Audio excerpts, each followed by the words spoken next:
Ang didiscuss natin ay yung naiibang senyales, no, na makikita nyo lang sa legs at paa. Yan. Maganda, di ba? Legs at paa. Kung natalakay ko na yung may tinatawag tayong mga taba-taba dito, santoma, yung mga kung ano-ano, ito, pakinggan nyo. At simpleng-simple lang po ito. So, ano yung 7 unusual signs of high bad or LDL, low density lipoprotein cholesterol in the legs and feet? So, ang babantayan nyo po rito yung inyong paa, saka yung inyong binti. Okay, ready na ba kayo? Ay, mag-iHeart GSK ka muna dyan sa comment box. Lagay mo na yung iHeart GSK as a sign of your love and support dito sa aking channel. Okay? O, naglagay na ba kayo? O, sige, tara na. Number 1, acute leg pain. So, ano ibig sabihin ng acute pain in the legs o leg pain? Yan yung biglang nakaramdam ka ng sakit sa binti. Pwedeng dalawang binti, pwedeng isa lang. At itong napansin nyo, medyo nadadalas ng sumasakit yung binti nyo. Ang masama, kung kailan naman patulog ka na. Kadalasan, pag natutulog ka na, bigla na lang parang masakit. Minsan, dahilan pa nga to para hindi makatulog yung mga senior citizen dyan, no? So, typical sign ng high cholesterol, leg pain. Okay, tandaan nyo, it's a sign na may poor blood circulation kayo due to arterial plaque o mga plaque na namumuo dyan sa inyong binti na nalilimitahan po ang pagdaloy ng dugo kaya nagkakaroon ng pain. Bakit sa gabi? Minsan kasi kung kailan nakahiga ka na, hindi ka na gumagalaw, pati yung blood flow mo, medyo mahina rin ang galaw. So pagdating ng mga bandang madaling araw, ayan parang masakit. Yung ibang description, parang nangangalay o kaya parang pinupulikat. So iba-ibang description. Number 2, napansin nyo ba yung unexplained cramps in the legs? Yung hindi mo mapaliwanag. Naglalakad ka, biglang nanigas yung binti mo. Natutulog ka, biglang nanigas yung binti nyo. People with high bad cholesterol. Inuulit ko ang binabasihan natin dito yung LDL o bad cholesterol might encounter recurrent leg cramps. Paulit-ulit-ulit sa binti. Primarily sa calf o binti, which is significantly discomfort and interfere sa kanilang magandang tulog sa gabi. Yan. Meron bang tatama? Mukhang may bibinggo na, nakadalawa na. Ayan na. Eto pa, sudden swelling ng legs sa kanang paa.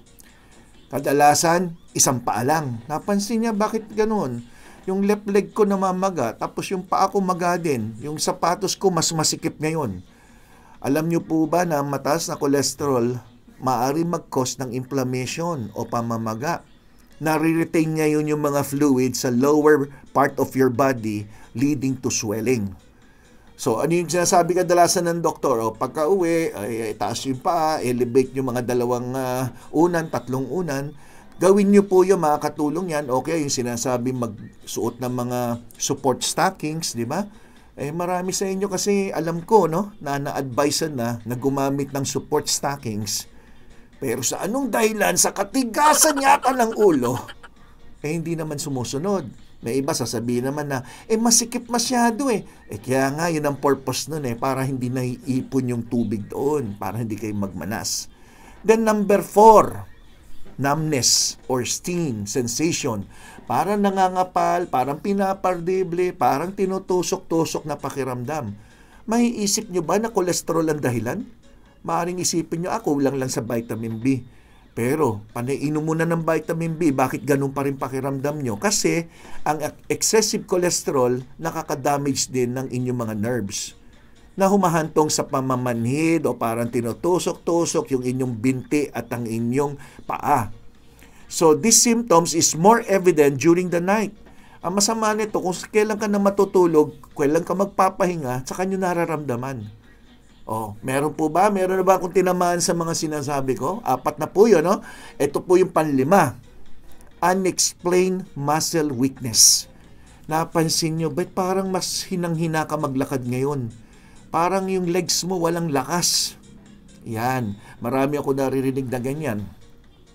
Sabi, Dok, bakit parang yung legs ko walang lakas-lakas? Siyempre, bukod din sa hindi ka nag-exercise, tamad ka mag-exercise, palagi lang nakahiga, nakanood lang ng TV, kain, higa, tulog, kain, higa, tulog, paulit-ulit, di ba? So, unexplained muscle weakness nangyayari because of high blood cholesterol, yung LDL, pwede mag-cause ng weakness ng legs ninyo, tsaka ng inyong mga paa. Even yung pagtayo nyo lang o paglalakad nyo for a long period of time, na dati nagagawa nyo 1 oras na tuloy lakad, ngayon 5-10 minutes lang masakit na. O kaya wala ng lakas. At sa gabi, kadalasan nangyayari din yan. Pag pupunta ka lang ng CR, baka bigla kang parang nalobat, hindi ka makatayo sa gabi, papuntang CR. And number 6, cold feet. Yan, may lecture din ako niyan, cold feet, no? Alam niyo po ba na yung pagkakaroon ng malamig na paa, isa sa pwedeng dahilan ay high cholesterol, poor blood circulation. Yan. So, ano sinasabi ko? Pwede maggamit ng medyas sa gabi pag matutulog. Makakatulong po yun. Babad mo na sa tubig mainit, tapos mga 15 minutes sa kababad. After hindi na mainit yung tubig, di patuyuin nyo, magsuot ng medyas. Makakatulong po yan.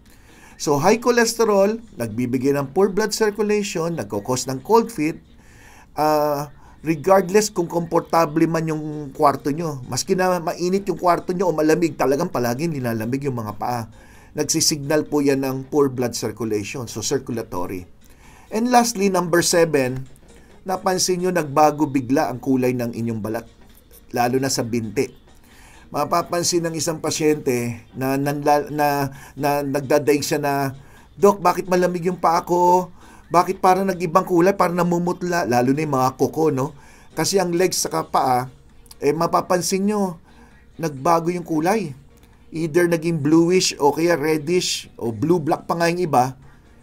Ibig sabihin yan, pangit na yung blood flow nyo dahil sa mataas ang inyong bad cholesterol na pwedeng humantong sa pagbabara sa inyong ugat.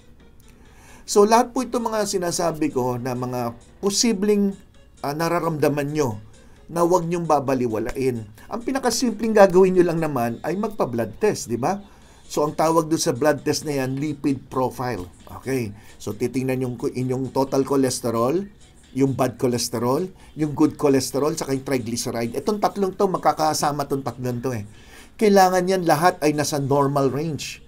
Hindi naman pwedeng normal yung cholesterol mo, tapos yung triglyceride mo pala sobrang taas, pinabayaan mo rin. So, dapat yan magkakasama. So, please, kung nakakaramdam kayo ng ganyan, mga unusual sign na mataas ang inyong bad cholesterol, see your doctor.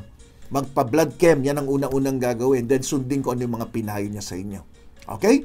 So, kung nagustuhan nyo po ang aking paliwanag, syempre, mag-iHeart GSK dyan sa comment section.